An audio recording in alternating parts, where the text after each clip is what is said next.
Buenas tardes, chicos. Buenas tardes. Boa tarde, doutora. Vamos a empezar la clase de hoy. Hoy vamos a hablar de dos temas. En un primer momento vamos a terminar lo que sería la parte de genética del cáncer y en otro momento vamos a hablar de la inmunología del cáncer. ¿Está bien? Entonces, como para terminar la parte introductoria de lo que sería la oncología, sí, obviamente en modo muy resumido para ustedes. Nosotros en la clase pasada, yo ya les había más o menos comentado acerca de todo lo que respecta al mecanismo hereditario del cáncer y obviamente el cáncer es una enfermedad genética de tipo heredable, ¿sí? Usualmente vemos que hay cambios genéticos que lo que me van a hacer es ocasionar alteraciones fenotípicas en una célula. Esto quiere decir que la célula no va a tener la misma morfología ni el mismo funcionamiento a la célula normal. Cuando nosotros comparamos dos células, una célula aberrante con un fenotipo maligno, con un fenotipo aberrante comparando con una célula normal, por ejemplo, el folículo piloso o una célula del estómago o una célula que reviste el tracto gastrointestinal, vamos a ver que la célula que empieza a sufrir alteraciones morfológicas, empiezan a sufrir algunos cambios displásicos, ya es una célula totalmente diferente a la célula precursora, en este caso la célula que le dio origen. Y esto se produce por esos cambios en los genes, ¿verdad? Que lo que va a hacer es codificar la función de una célula específica. Y esto obviamente se transmite como por una información genética. Ustedes saben que toda nuestra información está en los cromosomas y hay algunos que están totalmente relacionados con la carga familiar y genética, que se ha demostrado la penetrancia de algunas enfermedades. Algunas tienen carga genética más que otras. Hoy en día ya sabemos que el cáncer, además de ser una enfermedad genética, también es una enfermedad en donde vemos muchos factores no genéticos como epigenéticos que pueden ocasionar también daños en una célula directamente. Esos mecanismos epigenéticos son los factores externos, exógenos, que lo que van a provocar es un cambio también dentro de la célula. O sea que existen mecanismos genéticos y epigenéticos. Los cambios que se generan, ¿sí? Se producen por mutágenos. Entonces, esos mutágenos son los que van a generar esos cambios en las células. Y podemos tener mutágenos de diversa índole, podemos tener mutágenos físicos, químicos, biológicos. Es decir, el mutágeno va a ser el agente que va a promover alguna alteración inicial, o sea, el agente que va a generar la iniciación. Cuando nosotros hablamos del mecanismo de carcinogénesis, cuando nosotros desarrollamos esa clase, yo les dije a ustedes que la célula en el mecanismo inicial, o sea, la iniciación, tendría que ocurrir un cambio en esa célula y que ese cambio lo va a originar el mutágeno. O sea, que la vía en realidad del inicio de la carcinogénesis siempre va a ser mediante el mecanismo de activación de estos mutágenos. Y obviamente estos mutágenos o agentes mutagénicos, como ustedes también le pueden leer en alguna literatura, son capaces de inducir mutaciones afectando profundamente el material genético de la célula, afectando profundamente el ADN. ¿Sí? Entonces, estos tipos de mutágenos, obviamente tenemos, como ya les comenté, mutágenos físicos, químicos, biológicos. Entonces, cuando nosotros nos exponemos a alguno de estos mutágenos o agentes mutagénicos, lo que se puede es iniciar la vía de la carcinogénesis mediante la iniciación o la promoción, pero obviamente no necesariamente esto va a constituir que el paciente va a desarrollar sí o sí un cáncer. Esto lo que hacen es alterarme el genoma, inician un mecanismo de daño, inician el proceso de la carcinogénesis y si yo no me doy cuenta o si nosotros no logramos detener o detectar esas lesiones precursoras, obviamente el proceso de la carcinogénesis no se va a detener. Y esto va a ir de la iniciación, promoción a la progresión. Entonces, no necesariamente la inducción de algún cambio celular o la inducción de algún cambio en el genoma me va a traducir que yo voy a tener sí o sí un fenotipo maligno, pero si esto no se detiene, si el mecanismo de genes supresores tumorales, genes reparadores del ADN, genes proapoptóticos, y hoy vamos a hablar un poco de la inmunología del tumor, cómo funciona también esto. Si todos esos mecanismos fallan, sí, obviamente yo voy a tener el desarrollo de un fenotipo maligno, pero es muy difícil, no es fácil desarrollar un cáncer y tenemos un índice altísimo. Lo que pasa es que nosotros todos desarrollamos fenotipo maligno, células malignas, todos.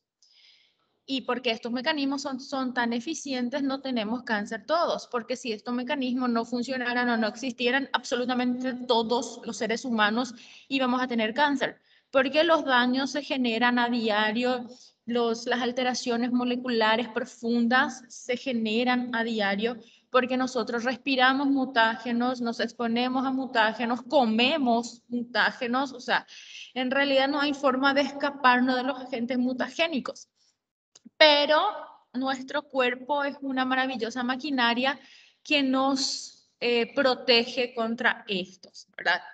Entonces aquí tienen que conocer bien cuáles son los mutágenos físicos, químicos y biológicos.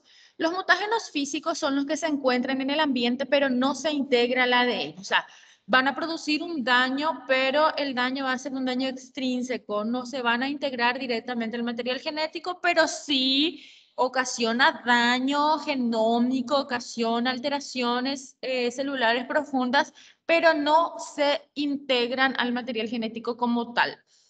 ¿Y cuáles son estos mutágenos físicos? Aquí vamos a tener al rayo X, a la luz ultravioleta, los cambios de temperatura, por ejemplo, cuando estamos hablando de cáncer de piel, cuando estamos hablando de melanoma maligno, estamos hablando de la exposición a estos mutágenos físicos. Ustedes saben que las radiaciones ultravioletas tienen un alto potencial cancerígeno porque se comportan como un mutágeno físico que inicia la carcinogénesis mediante esa vía de alteración del material genómico, pero no hay una integración propia de estos mutágenos dentro de lo que sería el material genético del huésped. El mecanismo de daño sería extrínseco a la integración del material genético. Por eso nosotros siempre decimos que hay que usar protector solar cada 2 horas, no hay que exponerse al sol a ciertas horas. Entonces, realmente hacemos muchísima pauta de esto porque se conoce bien el mecanismo mutagénico que tiene, ¿verdad? Lo que pasa es que nosotros a veces hablamos y no llegamos a la población, a la gran masa de la población, porque somos muy pocos los oncólogos clínicos y va a depender muchísimo de ustedes, independientemente de la especialidad que ustedes quieran hacer, de seguir promoviendo esto, de evitar la exposición a estos mutágenos.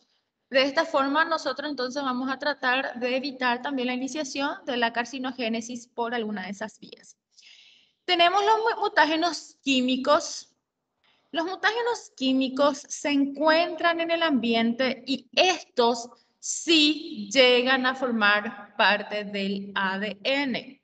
Esta es la diferencia sustancial entre el mutágeno físico y el mutágeno químico. Que el mutágeno químico sí va a integrarse en el material genético del huésped, sí forma parte del ADN. Y obviamente la exposición al mutágeno químico es mucho más rápido, la carcinogénesis aquí se acelera de una forma mucho más, digamos, agresiva, porque evidentemente al formar parte del material genético como tal, va a darse paso a una heterogeneidad genética, una alteración más rápida de la arquitectura mitótica. Y la carcinogénesis pues tiene más posibilidades de desarrollarse en todas sus etapas a cabalidad por esta incorporación como tal de forma directa de estos mutágenos químicos al material genético de esa célula. Aquí tenemos algunos ejemplos de esos mutágenos químicos, ¿sí? Vamos a ver, tenemos acá los yoduro de potasio, sulfato de cobre, sales de plomo, gas mostaza, ¿verdad? Colchicina, peróxido orgánico, ¿verdad? Que en realidad ustedes saben que el cobre, el plomo son muy tóxicos y también son mutágenos.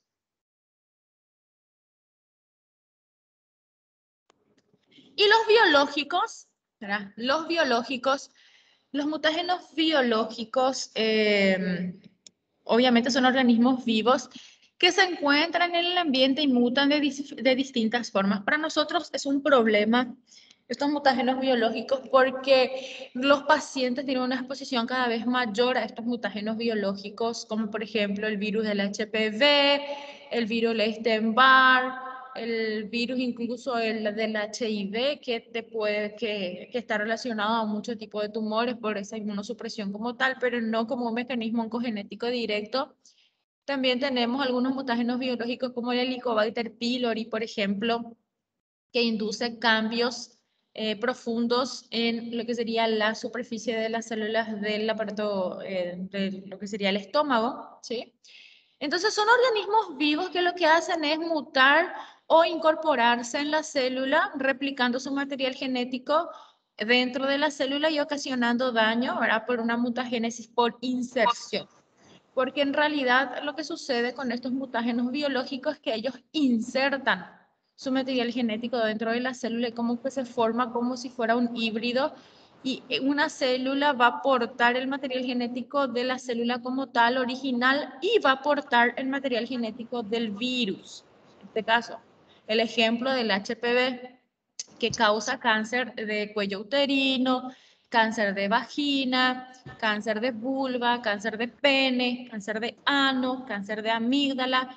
De todas las vías del sexo puede ocasionar el cáncer. Obviamente, la más frecuente es el cáncer de cervix, el cáncer cervicouterino. ¿Por qué? Porque se detecta mucho más, ¿sí?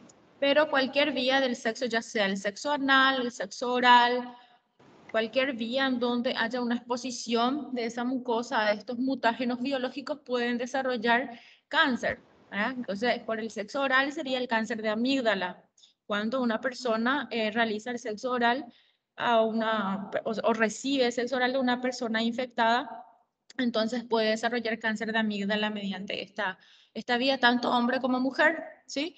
Entonces, por eso es muy importante siempre, porque estos mutágenos tienen que ver muchísimo con el estilo de vida del paciente, ¿verdad?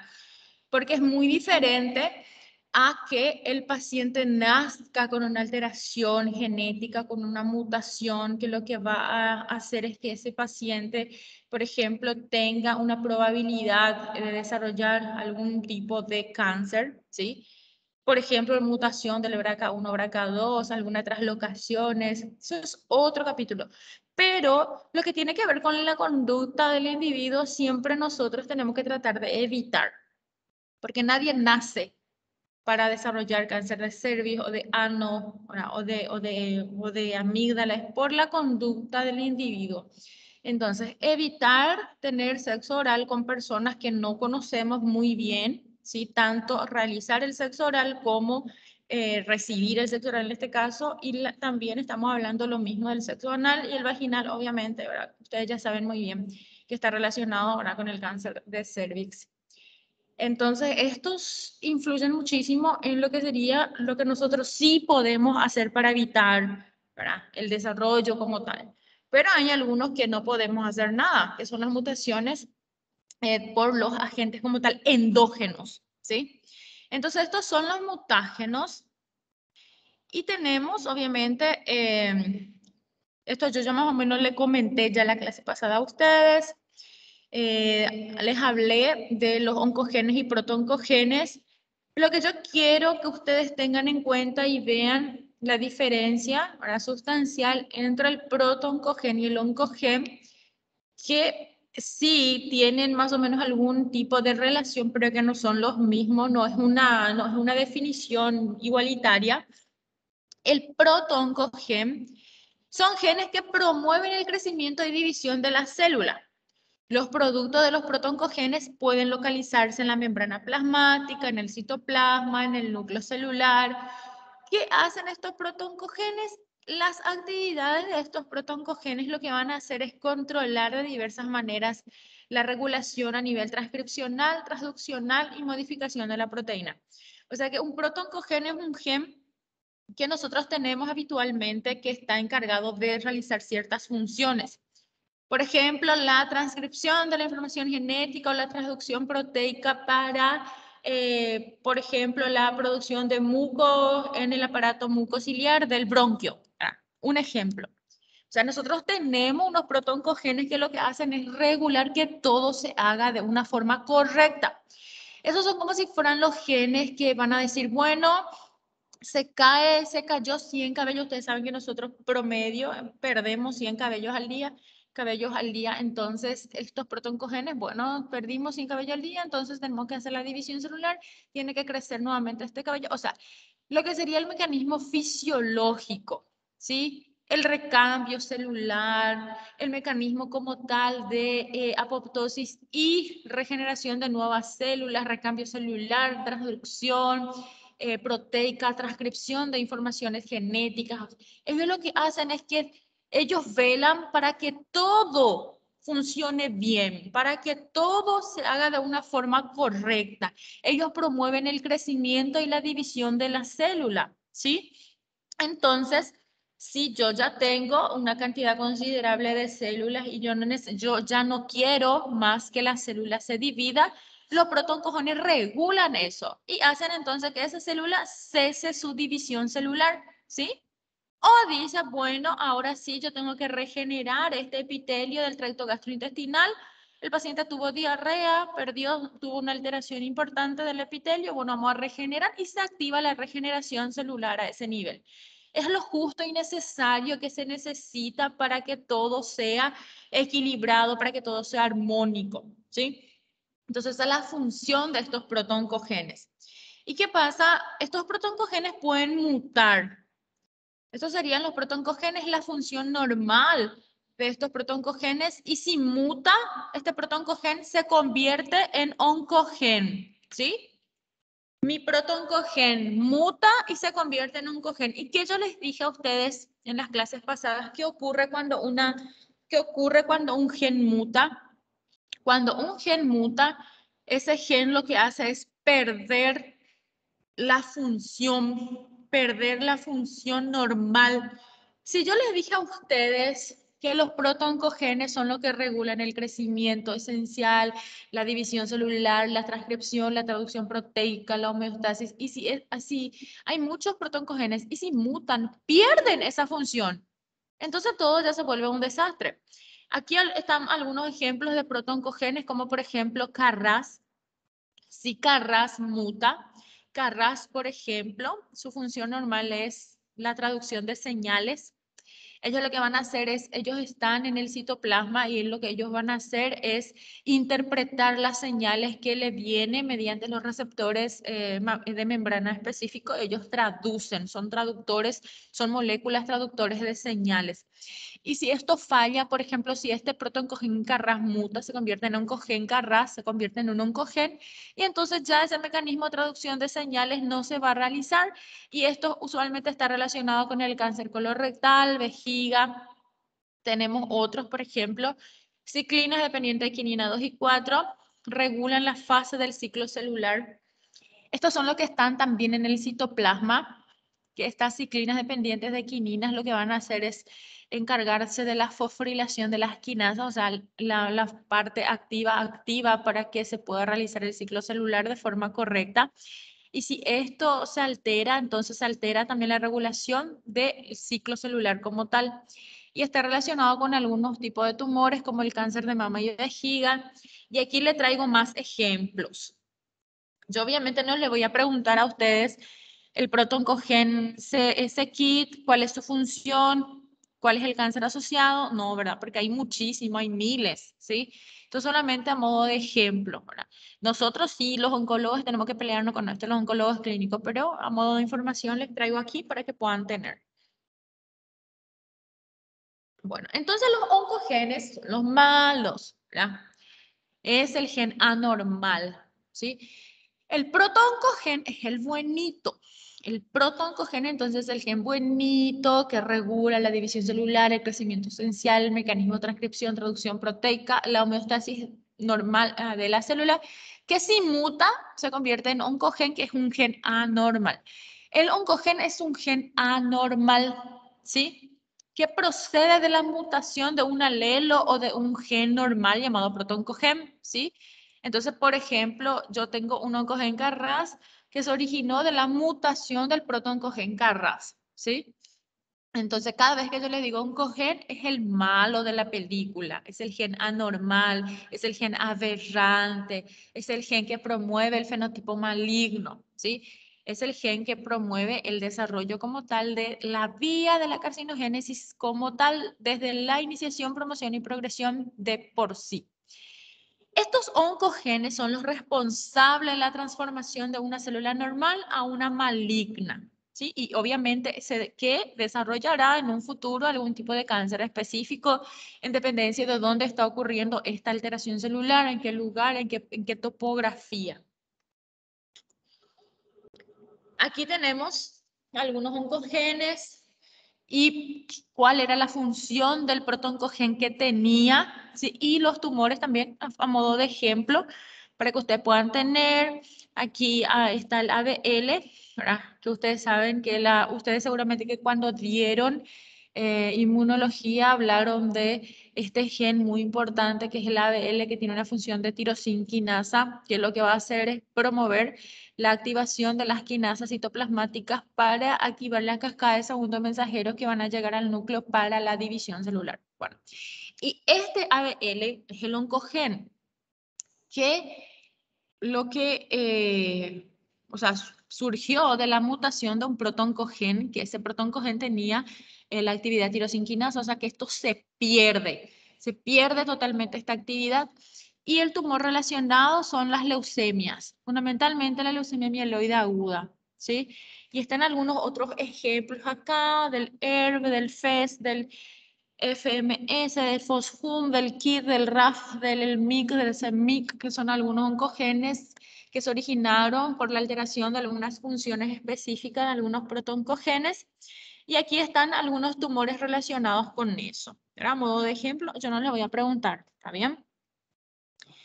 Bueno, esto sí es importante, que sería los mecanismos de activación oncogenética, ahora que ustedes tienen que conocer. Entre los mecanismos de activación oncogenética que tienen que conocer están las translocaciones, las mutaciones, en este caso las inserciones, las delecciones que ustedes ya dieron en genética también. Pero yo les voy a volver a comentar porque forma parte también de para que ustedes puedan entender lo que sucede, ¿verdad? Cuando ustedes dieron genética les hablaron de translocación. Translocación significa que cuando una parte de un cromosoma se liga a otro, ¿sí? Aquí estamos viendo, ¿verdad? Una parte de un cromosoma se perdió y se fue y se ligó al otro. Una parte de un cromosoma se perdió y se ligó a otro. Se transloca la información, se transloca, ¿sí? Cuando una parte de un cromosoma se liga a otro, el resultado va a ser un cromosoma híbrido, ¿sí? Va a ser un cromosoma híbrido, ¿sí? Vamos a tener dos informaciones genéticas, ¿sí? De lo que sería el cromosoma prototipo al cromosoma traslocado. Este cromosoma va a tener dos informaciones de la información que de por sí manejaba, más el pedacito de la información genética que le va a proveer esta translocación. Se pierde, ¿verdad? Se pierde esto y se forma un cromosoma híbrido. El resultado es entonces un híbrido de cromosoma detectable en el cariotipo. ¿Qué va a pasar con esto? Esto da lugar a una alteración en la transcripción del ADN. Obviamente, la transcripción va a ser totalmente aberrante porque las secuencias de bases no van a ser las mismas, ¿sí? Entonces, eso sería la translocación. La mutación es la más sencilla y la más frecuente, ¿sí? Y la que más van a ver. Se habla mucho de mutación. Y no es más que el cambio, la sustitución de un par de bases por otro par en una secuencia de ADN. Por ejemplo, se cambia la citosina por la guanina, la adenina por la timidina. ¿Sí? Es un cambio, una sustitución. se sustituye, ¿verdad?, un par de bases por otro par en una secuencia del ADN. Eso sería la mutación, que es lo que más van a ver mutaciones genéticas, ¿verdad? Esto sería el mecanismo de activación oncogenética más frecuentemente relacionado con los tumores. También vemos translocaciones, pero las translocaciones vemos en algunos tipos de tumores, como por ejemplo cáncer de pulmón, que ocurren algunas translocaciones específicas y algunos sarcomas, por ejemplo, también vemos translocaciones, mielomas, ¿sí? Pero donde más vemos que ocurre generalmente el mecanismo de activación oncogenética es una mutación cuando tenemos, ¿verdad?, ese cambio de un par de bases por otro par de bases, como el ejemplo de la guanina por la citosina, ¿verdad?, la adenina por la timidina, adenosina por la timidina. Aquí, miren, mutagénesis por inserción. Esto es muy importante para lo que serían los virus, ¿sí? Los virus. Los virus hacen el mecanismo de activación oncogenética que más utilizan es la mutagénesis por inserción, porque el virus lo que va a hacer es insertar su material genético dentro del genoma del huésped, ¿sí? Entonces la mutagénesis por inserción es la producida por la inserción del ADN del virus en el genoma del huésped. El ejemplo que les dije, que es del HPV. Pero no solamente el HPV utiliza este mecanismo de activación oncogenética de mutagénesis por inserción, sino que también el virus del Epstein-Barr, el virus del herpes simplex tipo 8, ¿sí? Que son también virus que tienen un componente oncogenético muy importante y que el mecanismo de activación oncogenética que utilizan es esta, que es, en este caso, la inserción de su ADN dentro del genoma del huésped. Y este otro mecanismo de activación oncogenética que sería la amplificación, ¿sí?, que se produce, que se genera en las células eucariotas, que ustedes saben, ¿verdad?, que las células eucariotas están formadas por un genoma diploide, que esto significa que tenemos dos copias de cada gen. Las copias pueden multiplicarse en miles de veces, aumentando su tasa de expresión, dando lugar a una amplificación del gen. Esto, por ejemplo, ocurre muchísimo en algunos tumores de mama, que hay alguna sobreexpresión de algún oncogen, como por ejemplo el oncogen ER2, ¿sí? Que lo que va a suceder es que se pierde ese principio que ustedes conocen de las células eucariotas que tienen un genoma diploide, que hay dos copias de cada gen, ¿sí? Y en algunos tumores esas copias se multiplican en miles y miles de veces, se amplifican, aumentan su tasa de expresión de una forma descontrolada, desregulada, exagerada, y da lugar a una amplificación, ¿verdad?, de ese gen. Y un gen amplificado es un gen aberrante, es un gen anormal, ¿sí? Entonces, este es también un mecanismo que se produce muchísimo y está relacionado con algunos tumores humanos también. En el cáncer de mama hay una sobreexpresión, amplificación de un oncogen específico, ¿verdad?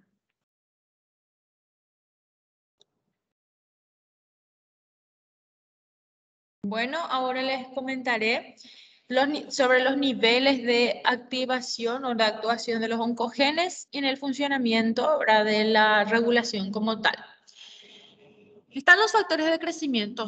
Ustedes tienen que situarse en la célula, ¿sí?, en una célula normal que tiene su membrana citoplasmática, que tiene su citoplasma, que tiene citoesqueleto, mitocondrias, complejo de Golgi, ribosomas, su núcleo, nucleolo, etcétera. Ahora, se sitúan en una célula y en realidad ese es lo más general porque ahí está ocurriendo muchísimos eventos, ¿sí?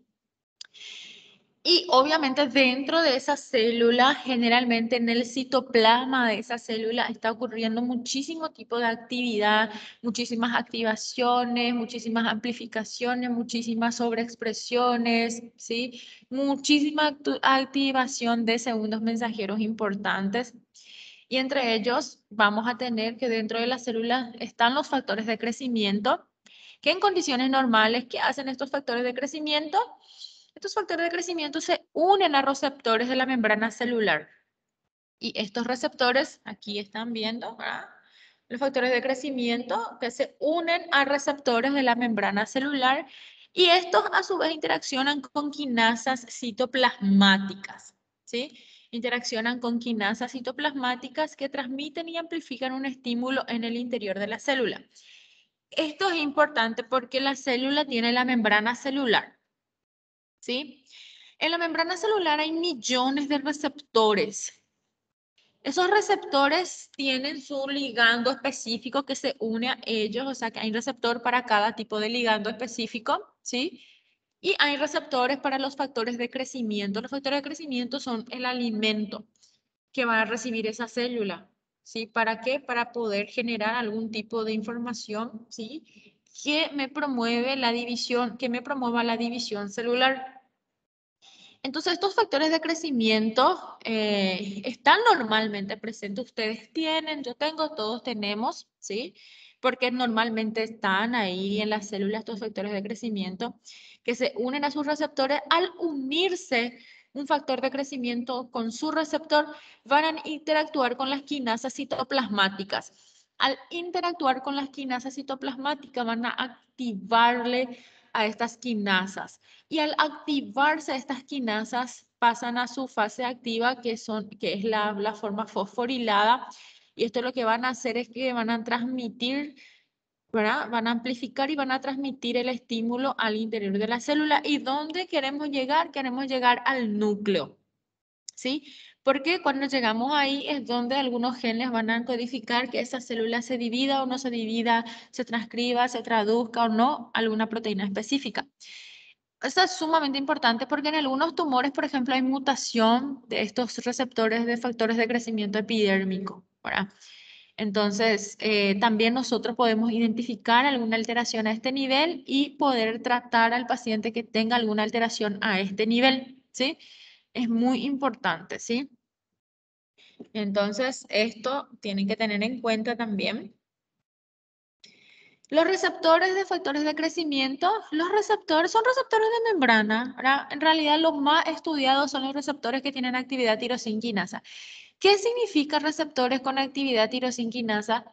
Que son receptores que al activarse activan a las quinasas. Las quinasas al activarse se fosforilan. La fosforilación de las quinasas hacen que se genere una cascada de segundos mensajeros que activan la transcripción de la información genética a nivel nuclear. O sea que si esto no ocurre, la célula no se divide, o si ocurre de una forma equivocada, errónea, aberrante, la célula se divide de una forma descoordenada, aberrante también. ¿Verdad? Entonces es muy importante conocer esto, para que son realmente los receptores los que van a enviar esa señal, ese estímulo eléctrico a lo que sería el citoplasma, y ahí se va a generar una serie de cambios en esas quinasas que lo que van a hacer es recibir esa información.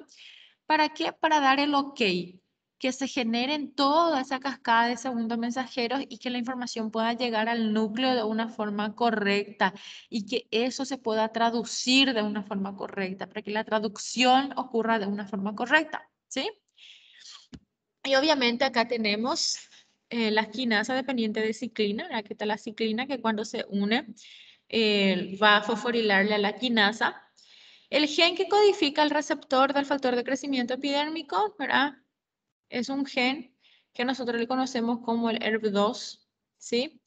El receptor normal es una proteína transmembrana con un dominio intracelular que es una tirosinquinasa, ¿sí? Obviamente, si yo estoy hablando de un receptor de membrana que se comunica con el citoplasma, obviamente tiene un dominio transmembrana, o sea que es un receptor que está afuera de la membrana citoplasmática, que sobrepasa la membrana citoplasmática y que tiene un dominio también intracelular, ¿verdad? Son generalmente proteínas transmembranales, ¿sí? Que al activarme este complejo me va a activar todo lo que sería esta cascada hasta llegarme la información correcta, adecuada al núcleo y que se me genere algún tipo de estímulo adecuado. Aquí vamos a ver que los transductores citoplasmáticos, ahora de señales, las transmisiones en realidad son la señal de fosforilaciones, ¿sí?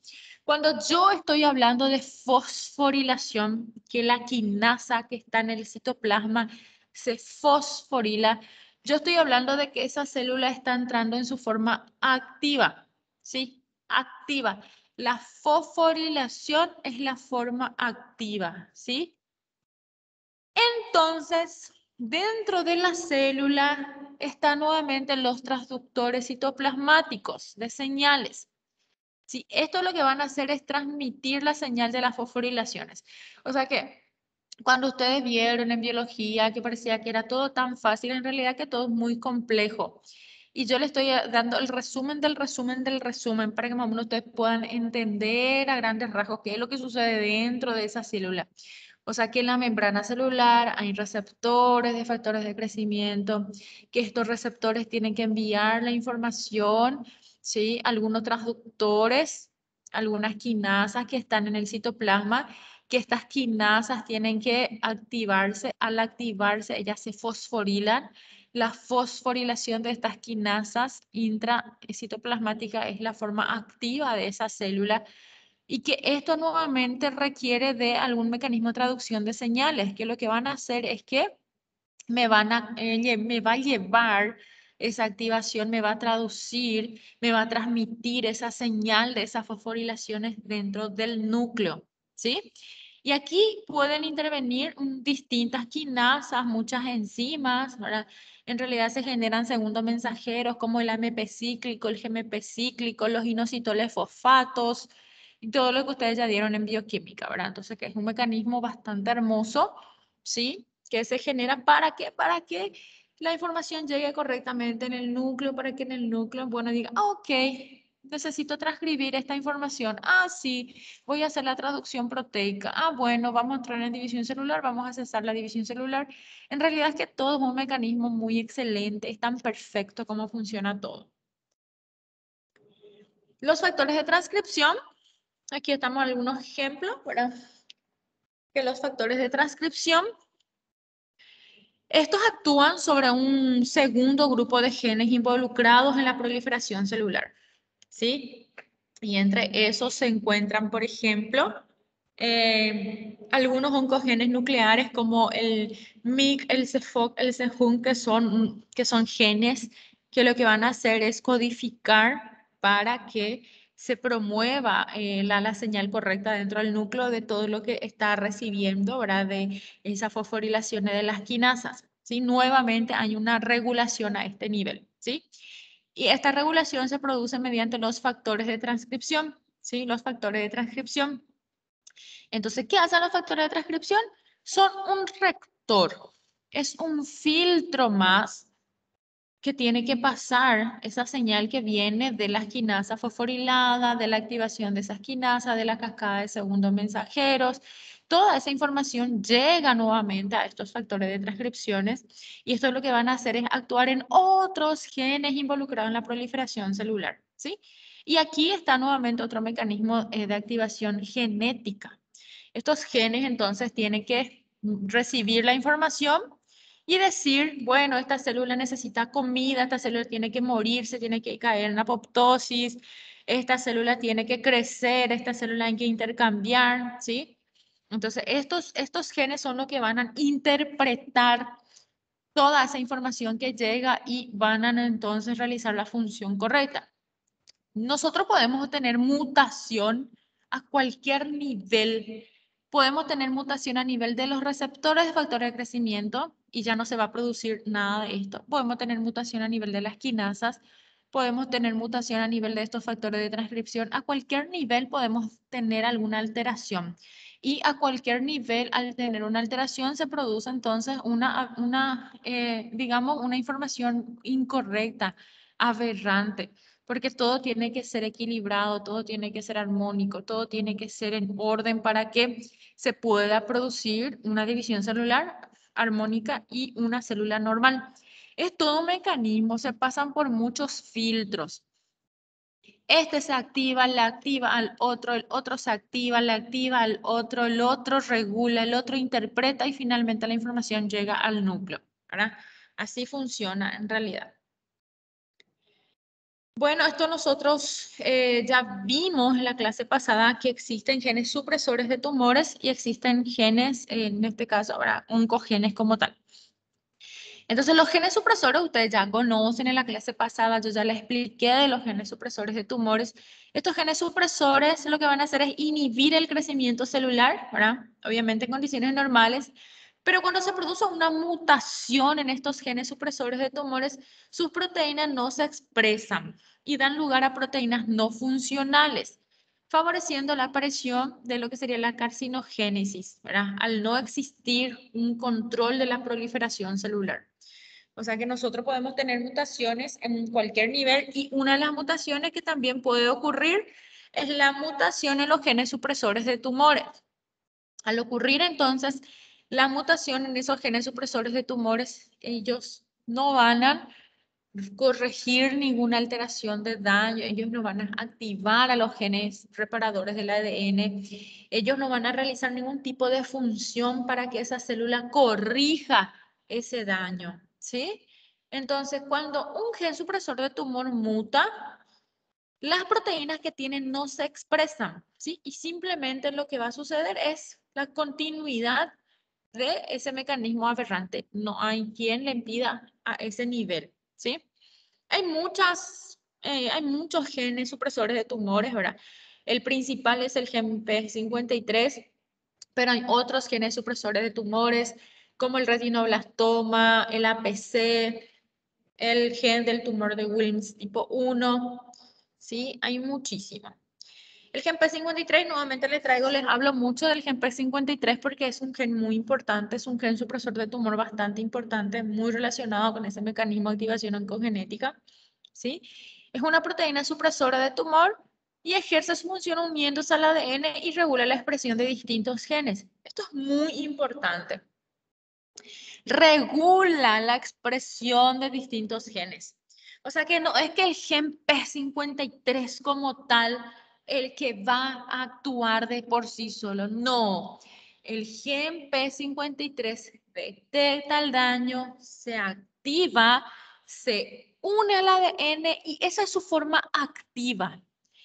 Al detectar un daño en el material genético, al detectar un daño en el genoma, ¿sí? Lo que va a hacer es unirse a ese, pero él ya no va a hacer nada más.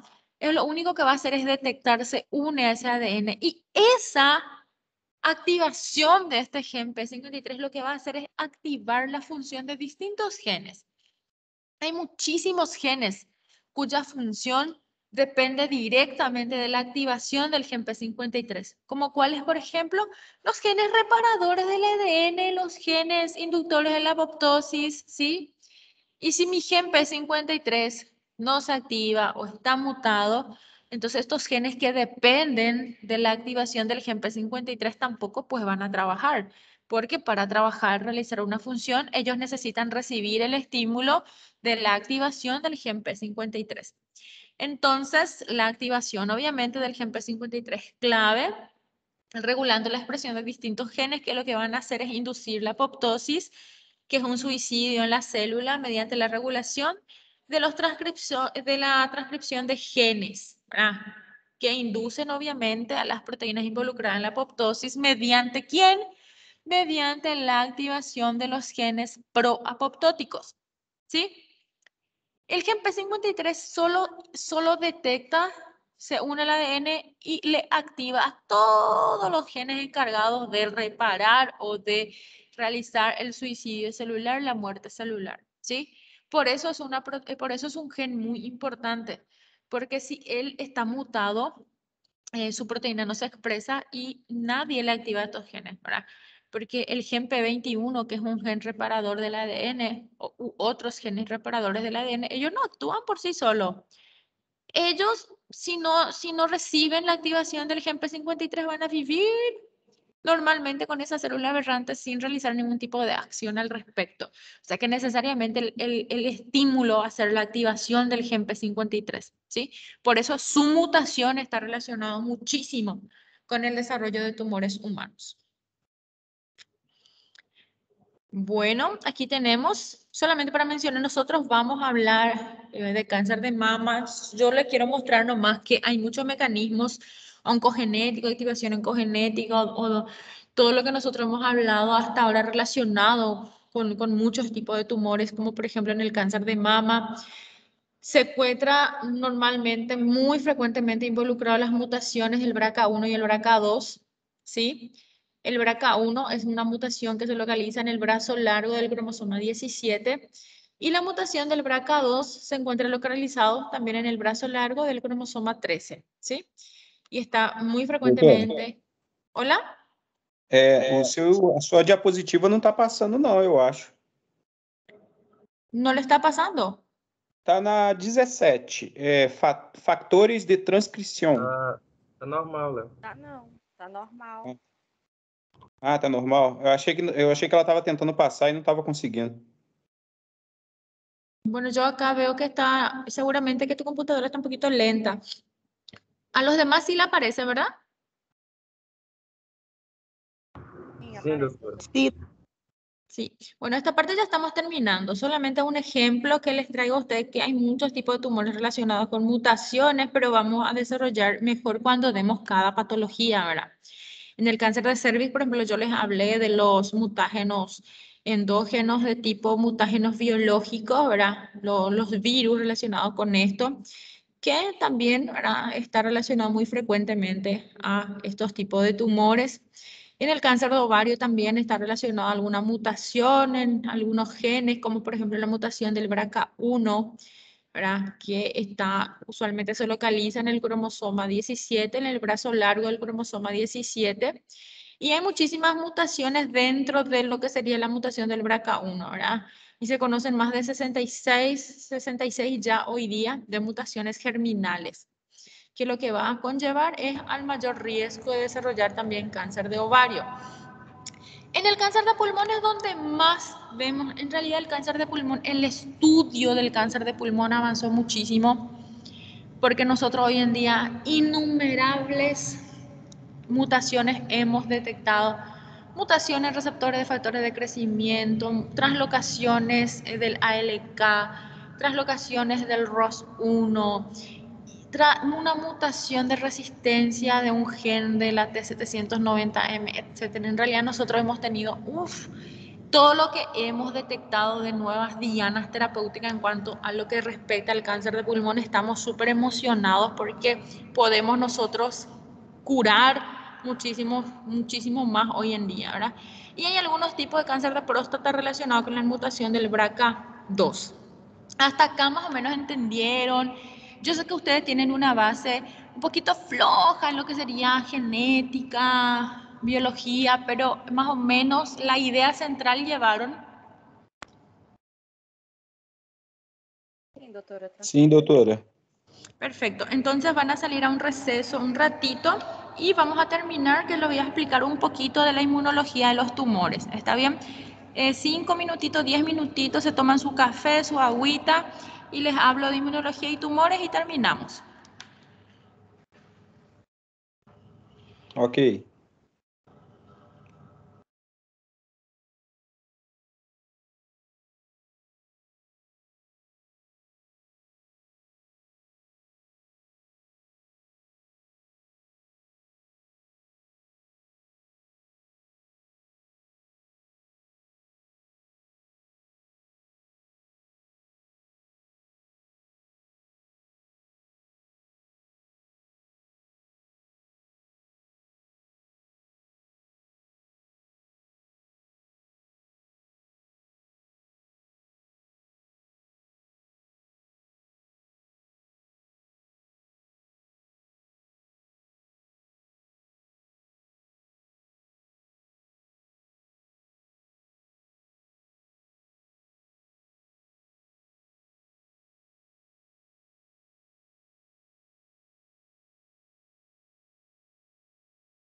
Bueno, vamos a seguir para poder terminar. Vamos a hablarle un poquito de inmunología y tumores.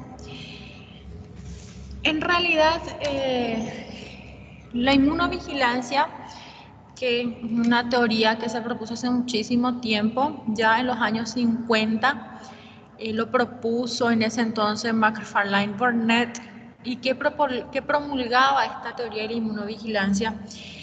Esto lo que señalaba era que la función del sistema inmune es reconocer y destruir clones de células transformadas antes de formar tumores o destruir tumores ya formados, ¿sí? O sea que se descubrió hace muchísimo tiempo esta capacidad que tiene el sistema inmunológico de reconocer y destruir los clones de células transformadas antes de formar tumores. ¿Esto qué significa? Que cuando ya se producía algún cambio en la célula, que cuando ya iniciaba el mecanismo de carcinogénesis, por ejemplo, hubo algún daño en la célula, alguna alteración en el genoma y ocurrió la iniciación de la carcinogénesis. En la iniciación y en la promoción, las células del sistema inmune ya es capaz de reconocer esas alteraciones, esos daños y destruir, ¿sí? Todo eso, todas esas células dañadas antes de que se produzca el cáncer, ¿sí? Porque yo cuando les hablé a ustedes, cuando les expliqué de lo que sería el mecanismo de la carcinogénesis, de la iniciación, promoción y progresión, les dije que no necesariamente las células iniciadas o promovidas son células que se van a transformar en células malignas, en cáncer, sino que son células que tendrían que pasar por una serie de procesos de evadir el mecanismo de los genes supresores tumorales y de evadir este mecanismo, ¿verdad?, que sería del sistema inmunitario. Y obviamente tenemos un ejemplo claro y concreto, el ejemplo del SIDA, por ejemplo, que es un estado de inmunodeficiencia, ¿verdad?, que obviamente está relacionado con muchos tumores, o sea que cuando disminuye la inmunidad del paciente, cuando disminuye la célula del sistema inmunitario, los linfocitos TCD4, ¿sí? También obviamente va a influir la disminución de la inmunidad humoral como consecuencia de esto, y al no tener un sistema inmunológico fuerte, los pacientes con SIDA, ellos son más susceptibles de desarrollar cualquier tipo de cáncer porque ya falla este mecanismo que ellos tienen, que todos tenemos, que sería de vigilancia inmunitaria. Las células tumorales derivan del anfitrión, ellos desencadenan inmunidad en su contra, ¿sí? La presencia de inflamación alrededor de células tumorales histológicamente tiene mejor pronóstico y se han experimentado trasplantando linfocitos T de un ratón tumoral a otro y genera un rechazo tumoral. ¿Qué significa esto? Esto significa que al haber algún cambio en las células, por ejemplo, la célula de lo que sería, no sé, el aparato tracto gastrointestinal, son células normales que sufrieron algún tipo de cambio, alguna alteración celular. Al sufrir una alteración celular, ¿qué pasa? Usualmente lo que hacen es modificar la estructura del citoplasma. Ellos expresan ya proteínas aberrantes en su citoplasma y ustedes saben que la membrana plasmática está compuesta ahora por macromoléculas. Y al alterarse esta secuencia de esas macromoléculas por una alteración que tenga esa célula, se comporta como antígeno.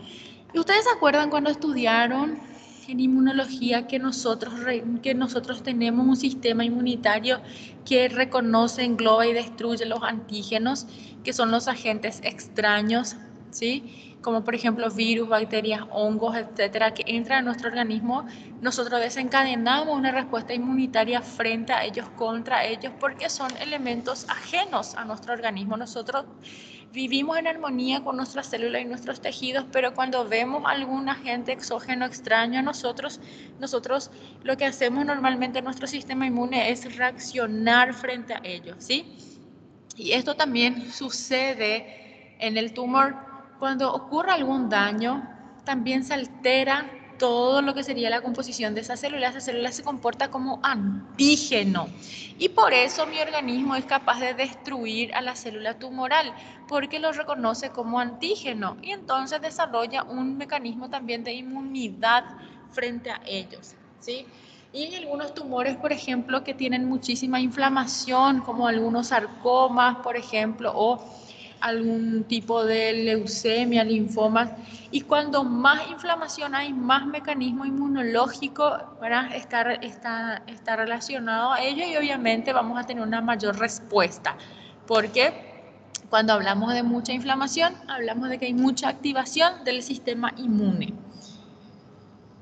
Entonces, hay veces en que la inmunidad no logra impedir el desarrollo de tumores. ¿Por qué sería esto? Porque yo les dije a ustedes que las células tumorales se comportan como antígeno, entonces mi organismo va a actuar frente a ellos tratando de eliminar, de englobarlo, ¿verdad? Pero hay situaciones en las cuales esto no se puede lograr. ¿Y por qué serían estas situaciones? Porque las células tumorales proceden de células propias del anfitrión, o sea, a veces esa célula experimenta cambios, pero estos cambios no se traducen en la secuencia de sus macromoléculas de la membrana plasmática, entonces no hay mucho cambio. Y mi organismo interpreta de que es mi propia célula, de que ahí no pasa nada. ¿Por qué? Porque a veces los cambios son tan internos, tan sutiles, que no hay una alteración todavía en lo que sería la composición externa de la membrana plasmática. Entonces, mi organismo empieza a entrar en una confusión y no reacciona frente a esas células que ya están obviamente aberrantes, pero que no expresan unos cambios estructurales muy evidentes en su citoplasma. O también puede ser que las respuestas inmunes potentes son contra tumores por virus y por cancerígenos, ¿verdad? Esto es muy importante, porque yo les dije a ustedes que están algunos mutágenos endógenos que son virus, ¿sí? Y en estos tipos de mutágenos, por ejemplo, mi sistema inmunológico va a responder mucho más fuerte. ¿Por qué? Porque ahí yo voy a tener dos componentes. Voy a tener el componente de que mi sistema inmunológico está acostumbrado, que para eso está codificado, ¿verdad? Ustedes conocen la inmunidad natural y la inmunidad adaptativa que se genera frente a virus, frente a bacterias, etc. Y hay algunos mutágenos que son virus. Y nosotros tenemos un mecanismo súper efectivo contra estos, ¿sí? Y si se suma esto que también nosotros promovemos cambios en esa célula, entonces vamos a tener una respuesta mucho más potente frente a lo que derivan de estos mutágenos, de estas células malignas por mutágenos endógenos de tipo inserción por virus. Pero esto no siempre es lo que sucede. Ustedes saben que hay muchos tipos de cáncer, muchos tipos de tumores, y este es solamente un mecanismo. Existen varios otros tipos de mecanismos, ¿verdad? Entonces, por eso a veces tampoco podemos hacer una respuesta inmunitaria más potente, mucho más eficaz frente a muchos tumores, ¿verdad? El tumor a veces crece muy rápido y supera el control del sistema inmune.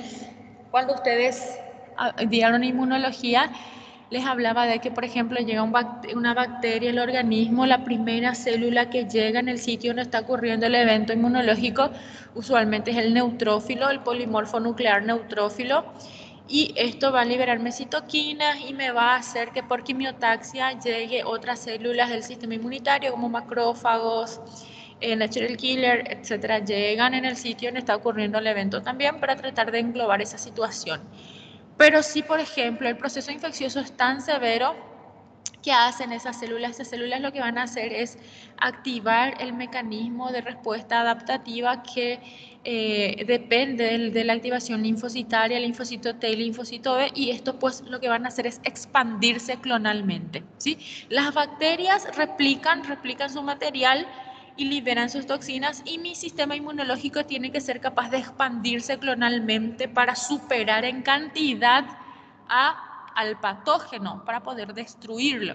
O sea que si se replicó 100.000 copias de bacterias, mi sistema inmunológico tiene que expandirse clonalmente a 200.000, 300.000 para poder englobar y destruir ese patógeno. ¿Y qué pasa con el tumor? El tumor es una célula que se divide demasiado rápido.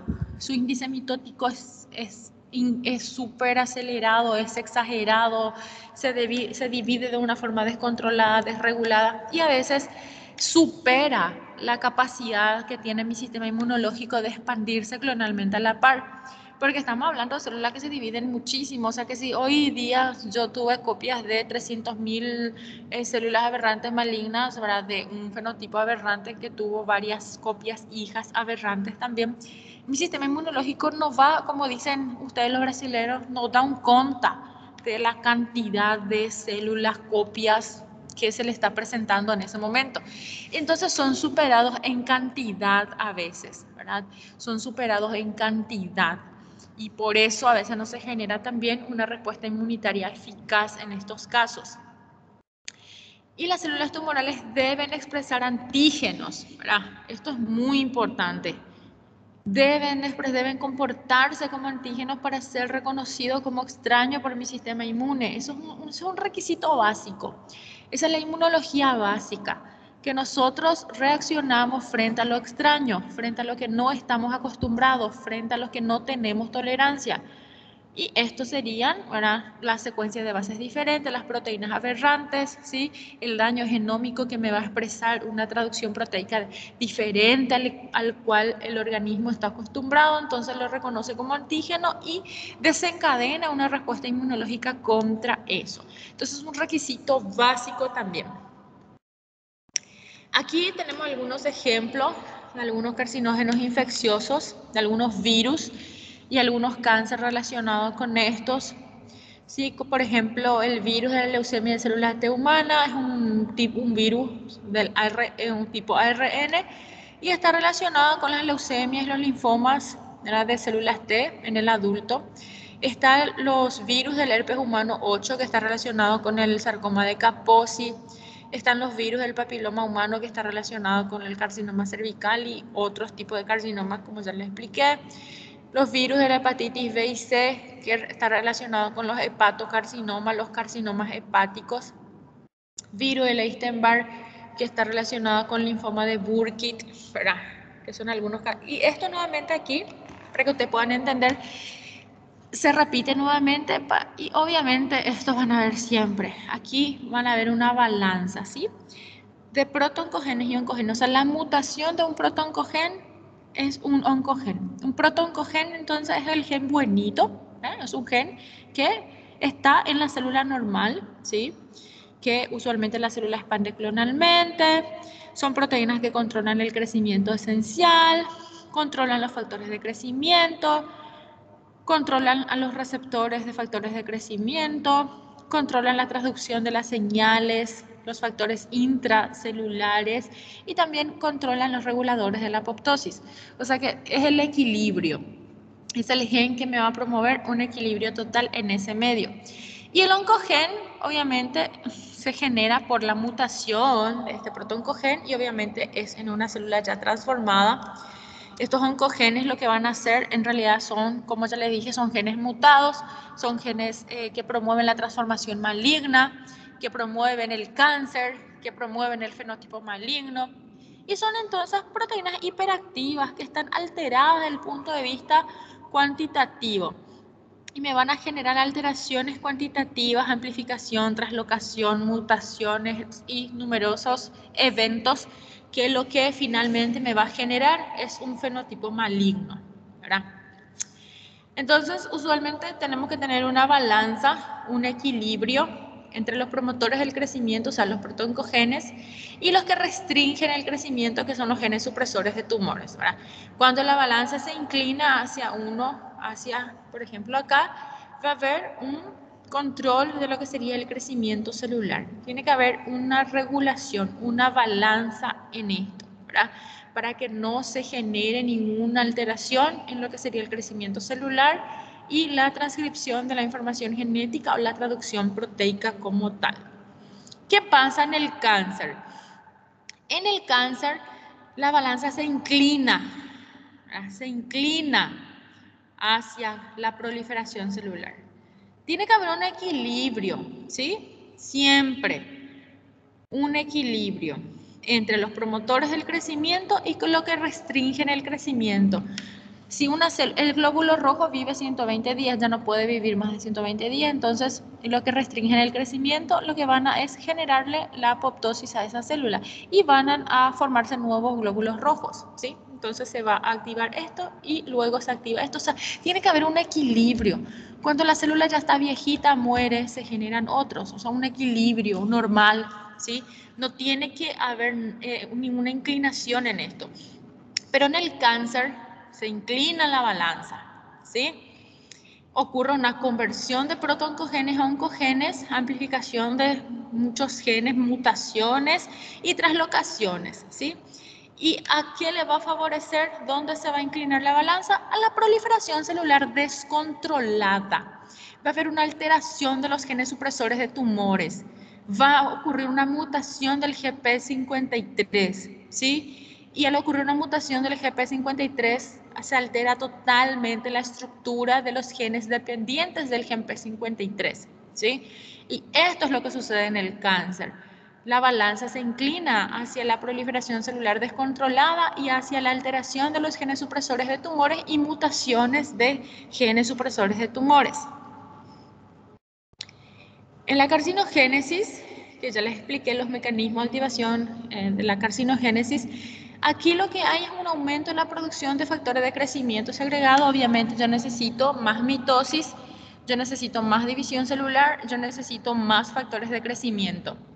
Va a haber aumento en la expresión de receptores de factores de crecimiento. Obviamente, si yo necesito crecer, si yo necesito dividirme, yo necesito alimentarme más, yo necesito adquirir más nutrientes de una forma mucho más acelerada.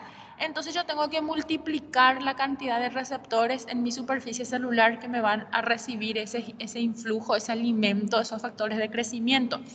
Entonces, yo aumento mi cantidad de receptores de factores de crecimiento, yo aumento la producción de factores de crecimiento y empiezan las mutaciones de proteínas transductoras.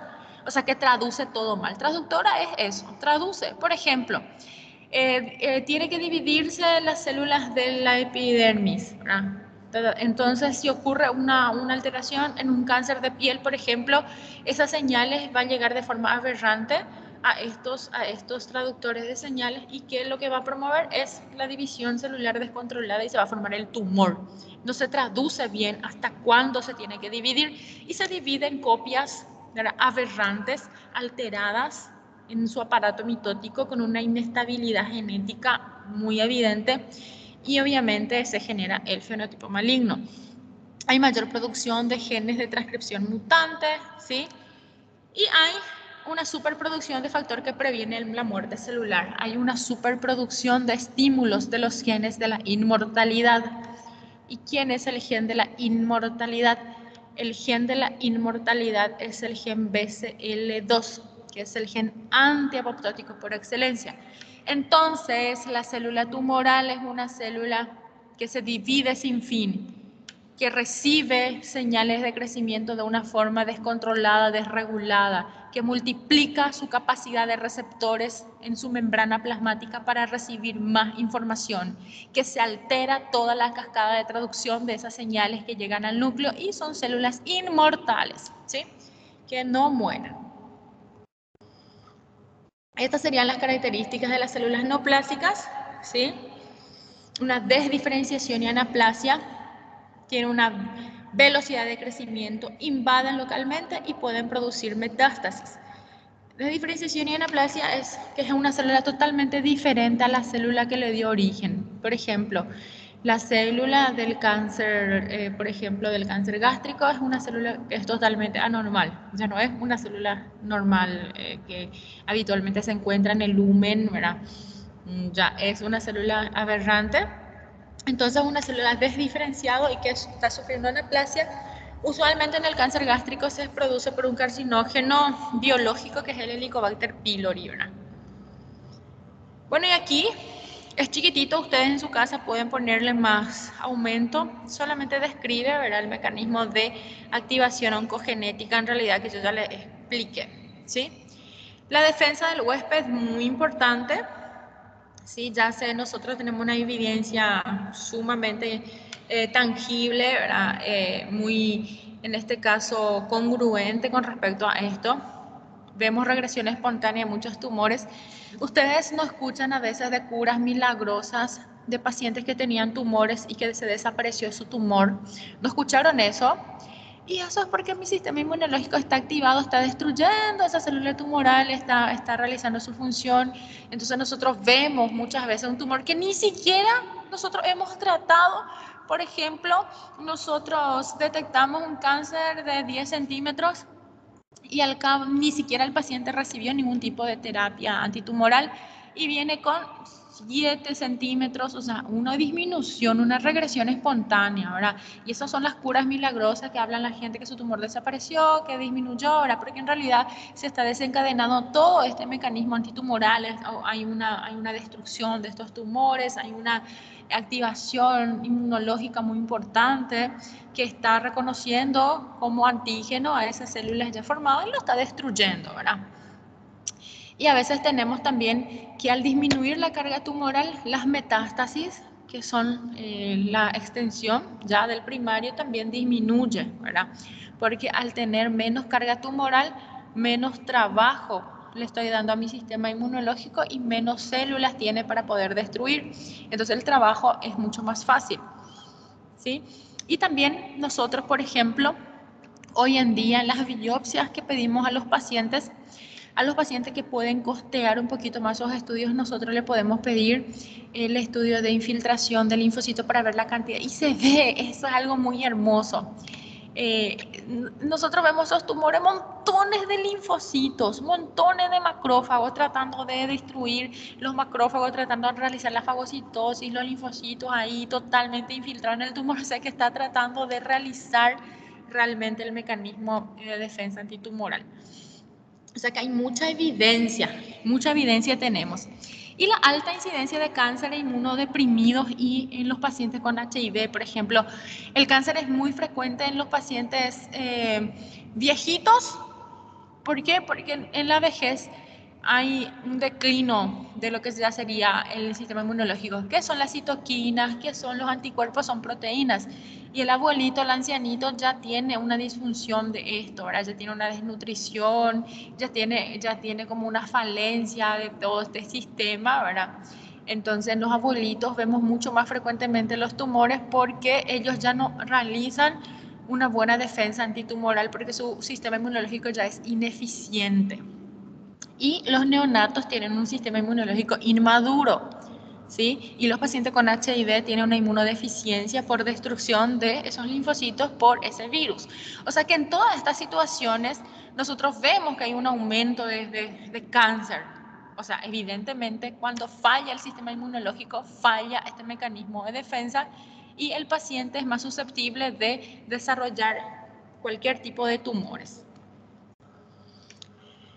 Y considerando entonces esa alta incidencia de mutaciones celulares, nosotros podemos decir que nosotros tenemos un sistema muy eficaz, que protege frente al desarrollo y crecimiento de las células tumorales. El sistema inmune juega un papel muy importante defendiendo al individuo frente al crecimiento de células neoplásicas. O sea que acá tenemos un arma más. Estábamos hablando de los genes supresores de tumores, de los genes reparadores del ADN, de los genes proapoptóticos. Y ahora estamos hablando del sistema inmunológico que nosotros podemos destruir por diferentes vías. Es muy hermoso, es perfecto nuestro organismo, ¿verdad?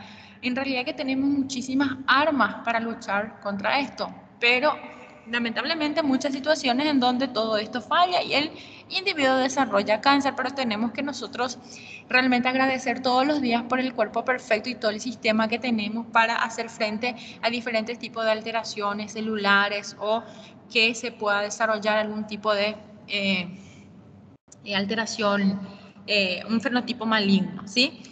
Entonces, ¿qué es lo que es la teoría de la inmunovigilancia? La teoría de la inmunovigilancia, ¿qué postula? Postula que las células tumorales tienen que expresar antígenos que no estén presentes en las células normales, ¿sí? Y que hacen que la célula tumoral sea reconocida por el sistema inmune como extraña y por consiguiente sea destruida. Es un requisito básico. Si yo estoy hablando de mecanismo antitumoral, si yo estoy hablando de mecanismo inmunológico, de defensa inmunológica, obviamente el requisito básico es que esa célula tumoral tenga antígenos que no estén presentes en la célula normal, ¿sí? Entonces ahí es reconocido como extraño y ahí se genera el mecanismo de defensa antitumoral. Ese es un requisito muy importante, ¿sí? Aquí estamos hablando, ¿verdad?, que serían de la inmunoinhibición, que es el papel, el rol en realidad de la inmunología, en donde se describe cómo el sistema inmune, ¿verdad?, nos protege contra el desarrollo tumoral, ¿verdad?, y obviamente previene el crecimiento del tumor, ¿sí? Trata siempre de defendernos, de eliminar, de equilibrar, pero lamentablemente algunas células escapan del control del sistema inmunitario y hay un balance a favor de las células malignas, ¿verdad? Hay una lucha. En el paciente que desarrolla el cáncer hay un predominio, hay un escape del control del sistema inmunológico y se genera entonces el fenotipo maligno. Este se publicó hace muchísimo tiempo en la revista Nature, en el año 2012, que fue el trabajo, ¿verdad? En realidad fue muy importante porque desde ahí se empezó a hablar de la inmunología contra el cáncer, ¿sí? Se habló de lo que serían los hallmarks of cancer. Y fue un trabajo de Hanahan and Weinberg, en donde se presentó que hay diferentes tipos de aristas en lo que respecta a las características de la célula tumoral y entre ellas se vio el papel fundamental que tiene el sistema inmune para defendernos frente a esto, ¿sí? Y obviamente el sistema es lo mismo, es lo que ustedes ya conocen, que es el mecanismo de presentación de tumores, ¿sí? Que es el reconocimiento del tumor por el sistema inmune. Entonces aquí lo que estamos viendo es que los anticuerpos reconocen antígenos intactos y las células T reconocen antígenos procesados asociados al complejo mayor de histocompatibilidad. Cuando ustedes estudiaron inmunología, ustedes vieron que los linfocitos TCD8 son células que lo que van a promover es la citotoxicidad dependientes de células, ¿sí? Pero que el linfocito TCD8 es un linfocito T que no actúa por sí solo. El linfocito TCD8 es un linfocito que requiere necesariamente de la presentación de antígenos. Si yo tengo mi linfocito TCD8 y yo tengo un tumor o yo tengo una bacteria, ellos van a vivir armónicamente, no va a pasar nada. ¿Quién necesita el linfocito TCD8? El linfocito TCD8 necesita que se le presente ese antígeno, necesita de la presentación de antígenos. Y en el sistema inmunológico hay varias células presentadoras de antígenos, que son las células que lo que van a hacer es captar esos antígenos, ¿verdad? Y lo que van a hacer es degradar sus antígenos en péptidos, lo van a expresar en su membrana celular, ahí recién el linfocito T lo va a reconocer, ¿sí? El linfocito TCD8 entonces no reconoce antígenos intactos, no reconoce antígenos íntegros. El linfocito TCD8 necesariamente necesita de la presentación de antígeno para poder activarse y promover la respuesta tanto antiviral, porque ustedes saben que el linfocito TCD8 promueve citotoxicidad dependiente de células, o sea, contra los organismos intracelulares y también contra el tumor, y es un mecanismo súper eficaz que tenemos. A diferencia de esto, por ejemplo, los anticuerpos actúan tanto con antígenos puros, enteros, como presentados. No hay ningún tipo de predilección. Pero el linfocito TCD8 sí necesariamente necesita de la presentación de antígenos para su activación. Y aquí están viendo ese mecanismo, ¿verdad?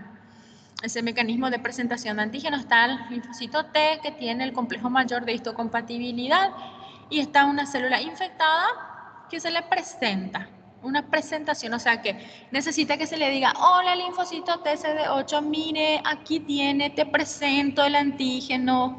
Eso necesita el linfocito TCD8, esa presentación de antígeno. Necesita que se le presente. Y aquí están viendo un corte en donde se ve la infiltración linfocitaria en los tumores. O sea, aquí está lo que sucede es que vamos a ver cómo se activa el sistema inmunitario ahora en diferentes estratos. Entonces, la citotoxicidad mediada por linfocitos T citotóxico ¿verdad? Es muy importante para la defensa antitumoral, súper importante, ¿sí? Y generalmente lo que me va a promover es la defensa antitumoral por tumores infectados por virus, ¿sí? Y requieren de reconocimiento de antígenos asociados al sistema mayor de histocompatibilidad. ¿Y cómo yo voy a conseguir que mi linfocito TCD8 reconozca antígenos asociados al complejo mayor de histocompatibilidad? Mediante la presentación de antígenos. Mi linfocito TCD8 necesariamente requiere de presentación de antígenos. Aquí estamos viendo. La citotoxicidad. Genera una citotoxicidad, libera sus citoquinas y destruye el tumor.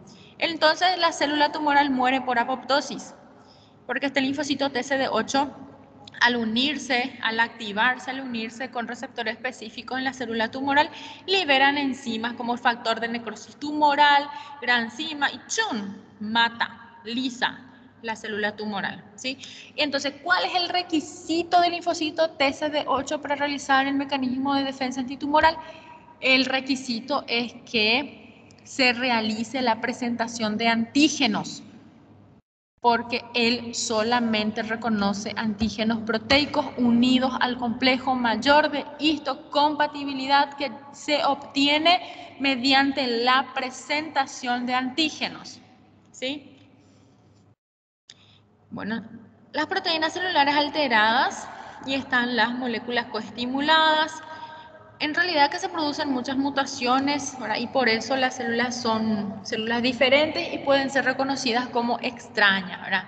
Están los antígenos propios mutados, están algunos antígenos imitadores, ¿sí? Están algunas moléculas de expresión o ocurren a veces alteraciones en las células presentadoras de antígenos como tal, ¿sí?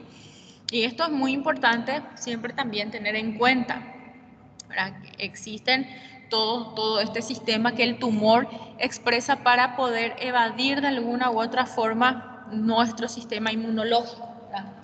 Ustedes saben que las células tumorales son células súper inteligentes, son células que evaden muy fácilmente el sistema, el control inmunológico. Ese mecanismo yo les voy a explicar la clase que viene, que es el mecanismo de evasión de los tumores, de cómo ellos evaden. Yo hoy les comenté cómo nosotros le destruimos a ellos. Yo les comenté a ustedes en esta clase que la célula tumoral es reconocida como antígeno y que yo puedo ser capaz de destruir a esa célula tumoral mediante la activación de mi sistema inmune.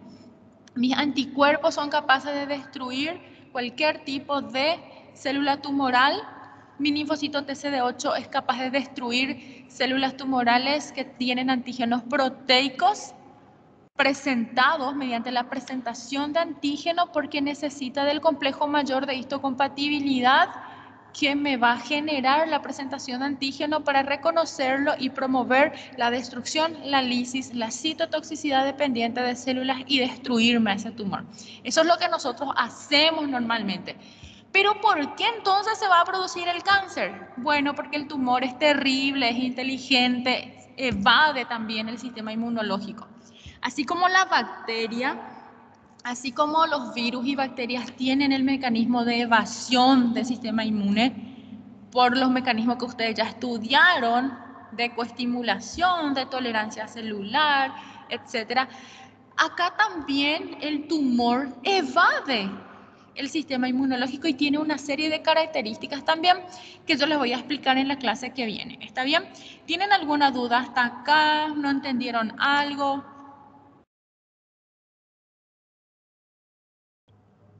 Não, doutora, tranquilo. No tienen ninguna duda entonces. Bueno, vayan estudiando, yo ya les dejé la clase, ¿sí? Ya les dejé las 2 clases aquí. Entonces ustedes vayan mirando, vayan estudiando. La clase que viene vamos a terminar esta primera parte, ¿verdad? Con lo que sería el mecanismo de defensa antitumoral y marcadores tumorales. Con eso terminamos ya la parte introductoria, que es lo que menos le gusta a los alumnos, ¿verdad? Y después ya entramos en la parte mucho más fácil, que es los diferentes tipos de tumores, cuadro clínico, diagnóstico, etc. Esta primera parte suele ser un poco más pesadita, pero ya va a pasar ya, ¿está bien? Así que empiecen a estudiar. Gracias, doutora. Dale, nos vemos la clase que viene.